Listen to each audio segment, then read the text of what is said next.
Graça e paz sobre o teu coração. Seja muito bem-vindo ao canal Firmes e Edificados. Meu nobre, nós estamos nesses dias atuais agora falando sobre política e política mesmo.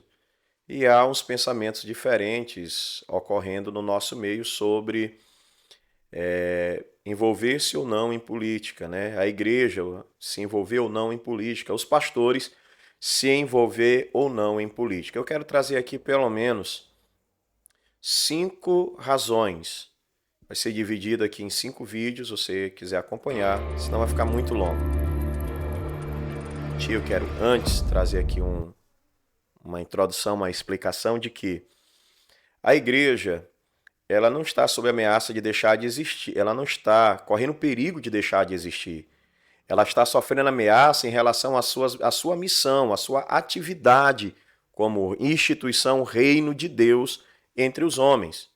E por conta da ameaça, a sua tarefa, a sua missão como reino de Deus entre os homens, nós no Brasil estamos nos posicionando como igreja para eleger homens e mulheres que caminham, que creem, que simpatizam. Sim, que simpatizam. Por quê?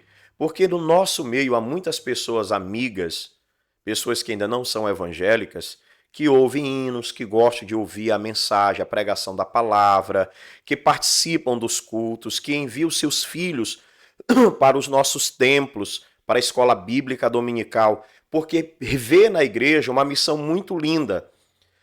E faz parte da nossa missão ainda a questão de ajudar o nosso país em eleger tanto legisladores como o executivo. E eu quero trazer aqui esses motivos por quais nós estamos nos envolvendo na campanha, na eleição, na escolha, o porquê estamos nos posicionando, orientando a pessoas a escolher legisladores e o executivo. Primeiro motivo, vou separar 5 para que você acompanhe. Primeiro motivo, nós temos aí o projeto de lei 3369.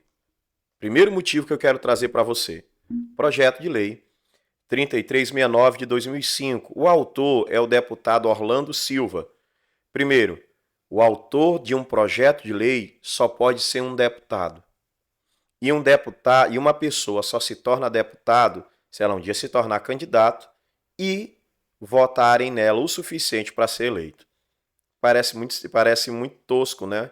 Coisa de menino, mas é uma lógica que nós estamos querendo trazer.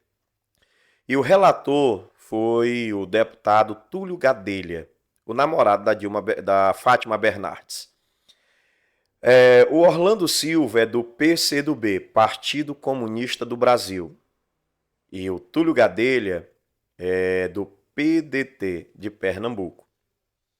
E está aqui o projeto de lei dele, do Orlando Silva, que traz na sua redação, e eu vou mostrar para você aí agora, como você pode ver, eu vou ler aqui, eu estou com ele impresso, para que você possa entender que nós estamos fazendo uma análise muito séria, muito responsável. Está aqui, além de eu colocar aí para você em PDF, está aqui o projeto de lei. Vou ler aqui, somente eles, eu tenho também aqui, ó, o relatório do Jean Willis, mas eu quero ler só esse aqui, que o outro lê mais páginas. Busca a proposição em apreço instituir o Estatuto das Famílias do século XXI. O nome do projeto de lei se chama Família do século XXI. Ok? É uma evolução da família. Prevendo princípios mínimos para a atuação do poder público em matéria de relações familiares.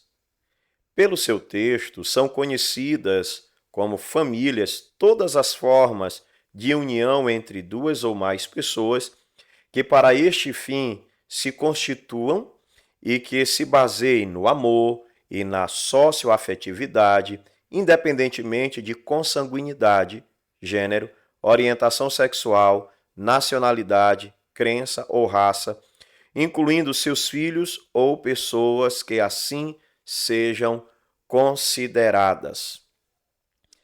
Preste bem atenção nesse projeto. O projeto está falando, olha como é nocivo, olha como a igreja precisa se posicionar. Esse candidato aqui, esse deputado Orlando Silva, ele veio para o parlamento com as suas convicções. Ele está representando o povo que elegeu ele.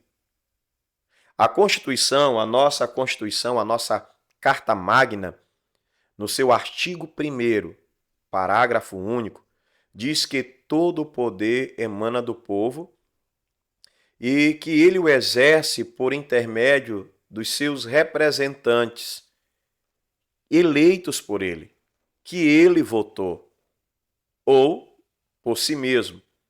Enfim, quando nós escolhemos candidatos nessas eleições, por isso o termo eleição, nós escolhemos pessoas para nos representar. E eu quero deixar aqui, vou repetir essa frase algumas vezes. Não se separa a pessoa de sua convicção. Então a Constituição sabe disso. Por isso, ela diz que o povo está representado por pessoas que ele elege. Ou seja, a classe dos homossexuais está representada, a classe, enfim, daqueles que têm ideologias que são nocivas ao evangelho e nocivas à propagação do evangelho, está aí. Eles têm suas representatividades. Aí eu pergunto a você logo de começo, lhe representa quando você votou no Flávio Dino, ou melhor, não estou dizendo que você votou, até perdão, uma força de expressão, mas aqueles que votaram no Flávio Dino de verdade sabiam e sabem que ele, por ser comunista, e ele tem pautas que são contra a família, que ele apoia pautas contra os princípios bíblicos, os princípios cristãos, e isso representa mesmo esse crente que votou nele, lá para o Senado e para governador? Eu vou me limitar aqui a esse projeto de família do século XXI. No texto está dizendo que para este fim se constituam, olha só, independentemente de consanguinidade, está falando de incesto. O pai pode se relacionar com a filha, a mãe pode se relacionar com o filho, irmão com irmão, e, enfim, incesto. Pelo texto são reconhecidas famílias, pelo texto são reconhecidas como famílias, que por motivo de socioafetividade, o amor, né? Independentemente de consanguinidade, as pessoas se resolveram juntar. Então o Estado precisa reconhecer como família. Aí como se dá isso? Não importando se é um pai e uma filha, se é a mãe e um filho, se é irmão e irmão. E mais, fala sobre poligamia, que aqui diz o texto, pois o seu texto são reconhecidas como famílias todas as formas de união entre duas ou mais pessoas que para este fim se constituam. Olha só, a poligamia. A palavra de Deus, nós sabemos, Paulo escreve a Timóteo que para se escolher um bispo, para se escolher aqueles que vão exercer ministério na casa do Senhor, seja marido de uma só mulher. Jesus fala que no princípio Deus criou o homem e criou o casamento monogâmico, um homem e uma mulher. Esse é o casamento, é o foco, é a essência de Deus. Ok? Então fica claro, como eu vou votar agora num político que defende essa lei, que defende este projeto de lei que está tramitando no parlamento? Olha aí o governador do estado do Maranhão, o que ele fez. Não se separa a pessoa da sua convicção, o homem de sua convicção. Não se separa. E olha o que o governador fez. O governador sancionou a lei que chega a ser até um ultraje. Está circulando nas redes sociais. Chega a ser um ultraje, uma afronta. E eu sei, irmão, que você não concorda com isso. Eu sei que você não quer na placa, na porta das nossas igrejas, a placa que fala de pregar a palavra e pregar Romanos capítulo 1, pregar 1 Coríntios 6, 9 e 10. Eu sei que você não quer essa placa que vai nos inibir. Eu sei que você não quer isso. Eu estou falando a você, dentro do nosso universo cristão. Ok? Então está aqui, o governador fez isto. Pessoas de duas ou mais pessoas que se unam para este fim. Como fica a nossa tarefa de evangelização? Será que vamos mesmo dizer para estas famílias, né, como é que o evangelho fala? Teremos coragem? Bom, isso não é a questão. A questão que eu quero trazer é o seguinte: ele representa essa ideia de que um casamento é composto por duas ou mais pessoas. Pode ser um homem e uma mulher, pode ser o homem e esta mulher mais a sua filha, ou mais o seu filho. Imagine assim, ó, a loucura que isso pode ser. E não duvide que isso é possível não, que é. É todos os meios que alguém resolve juntar a sua família para ter laços afetivos em nome do amor. Isso representa você? Pois para o Lula isto representa. E eu vou postar essa foto aqui para que você olhe como ele aplaude, como ele se agrada. Nação brasileira, povo de Deus. Eu tenho certeza que o Lula não representa, os ideais dele não nos representam. Por mais que você esteja dizendo de benefícios sociais que houve no período do governo dele, lá atrás, no primeiro momento do governo dele, por muitas pessoas têm essa memória afetiva e parece assim, ó, e em muitos casos, uma falsa memória, que ele é o pai do Bolsa Família. Não é. O governo que surgiu, o Bolsa Família, foi ainda no governo do Fernando Henrique Cardoso. No governo do Fernando Henrique Cardoso, e tinha um nome de Bolsa Escola e Vale Gás. Foi só a junção desses dois nomes, só fazendo aqui uma pequena correção. Foi lá ainda, aposentado, entre outras coisas. Porém, deixa eu dizer, isso não nos representa. Entenda bem. Nós votarmos no Lula e quem votou no Flávio Dino, preste atenção, eu estou indo pela Constituição. Ele representa as suas convicções. O Flávio Dino, os deputados da esquerda, o Lula representa as suas convicções de fé, de que a Bíblia é a inerrante palavra de Deus, a nossa única regra de fé e prática.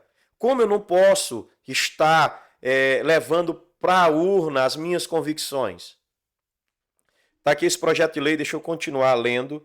Bom, duas ou mais pessoas, como quiserem, não importando a forma que isso possa ocorrer, independentemente se são parentes próximos ou não,